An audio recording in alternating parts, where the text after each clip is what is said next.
Good morning, Elvis. Patricia, can you give us an update what is happening currently there?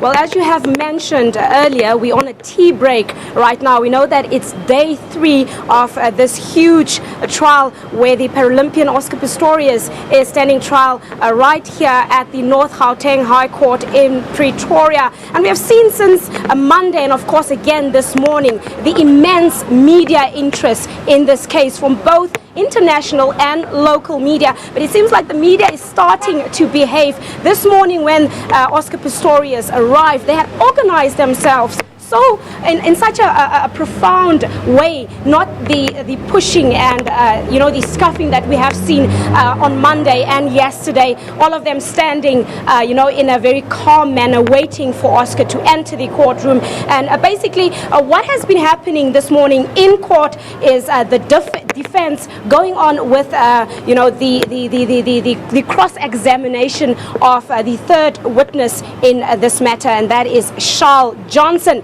who is the husband of the first witness, Michelle Berger. And basically he's just collaborating what his wife has said already, that on Valentine's Day last year they were woken up by the blood-curdling screams of a woman, and then followed by a man that screamed for help 3 times. And as time moved on, the woman's screams intensified, and that was followed by 4 gunshots. We also heard a second witness yesterday testifying, and that was Estelle van der Merwe, also confirming what the first witness and the third witness has been saying. And after the break, basically, we are expecting Charles Johnson to continue with his testimony.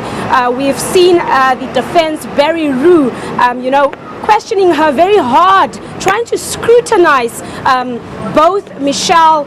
We saw yesterday, just before the second witness took the stand, she basically, broke down in tears, saying that the defense does not understand how it feels to hear the screams of a woman in the early hours of the morning. She listened to a woman die, and that's what she basically said. And this is after Barry Rue asked her whether she is sure that she heard gunshots or whether she heard a cricket bat that he claims that Oscar Pistorius used to break down a bathroom door, after he had actually realized that it was not an intruder that he had shot, but Riva Steenkamp. We are expecting Charles Johnson to continue with his testimony after the tea break.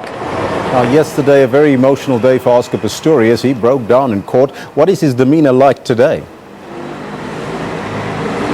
Well, today he seems more composed. He seems together. He seems calm. But I think what made him to break down and have that emotional, appearance on his face yesterday was when they described, when the state described, the shots the post-mortem results of Riva Steenkamp's, basically describing the different shots that they found on her body. And of course, the witness, Michelle Berger, breaking down, telling the court that, she is still traumatized. She's reliving the events of the morning of Valentine's Day last year, because she heard this woman, scream, and her screams faded, and that is her listening to Riva Steenkamp dying last year, and she's still traumatized. And every time when she thinks about it, she can't help but get emotional. And I think that touched Oscar Pistorius immensely. Now, looking at the mood outside the court where you are, Patricia, what does it look like? It seems like it's still raining in Pretoria. It's raining in the capital city, but that is not a deterring factor for the media that has camped out here in their numbers to obviously get the story out to the world out there. We don't have a choice. The world wants to know. It's an extraordinary court case. It has captured the eye of the international audience. So yes, we are here. Members of the public are, gathering outside court. Some of them are stopping. They're interested in the case. They're asking us, what are we doing here? They want to know what's happening in court. And we keep on telling them, to follow us on social media and to also try and get the live coverage of the trial. But it's very busy. It's very hectic here as we're all running around to try and get the best coverage for everybody out there. Now, talking about the media was misbehaving yesterday. A stern warning from the judge yesterday. Are they behaving today?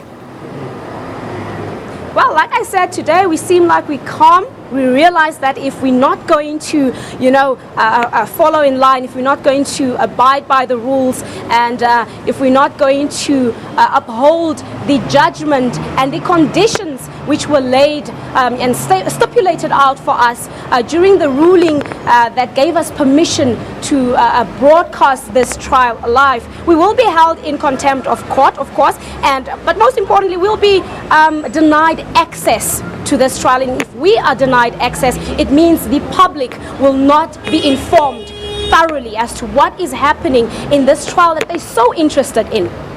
Patricia, thank you so much for that update. That was our reporter on the scene, Patricia Visagie, live from the Pretoria High Court at the Oscar Pistorius murder trial.